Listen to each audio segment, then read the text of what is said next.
औंढा नागनाथ महामार्गावर भीषण अपघात झालाय।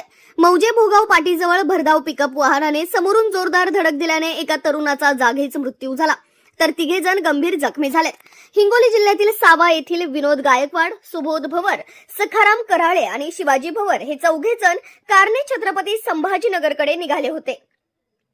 18 जानेवारी रोजी रात्री 12:30 वाजण्याच्या सुमारास समोरून येणाऱ्या भरधाव महिंद्रा पिकअपने त्यांच्या कारला थेट धडक दिली।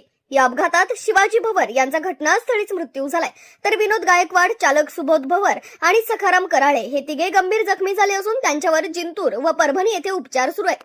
अपघातानंतर पिकअप चालक घटनास्थळावरून फरार झाला असून जिंतूर पोलीस ठाण्यात अज्ञात चालकाविरोधात गुन्हा दाखल करण्यात आलाय। पोलीस पुढील तपास करत आहेत।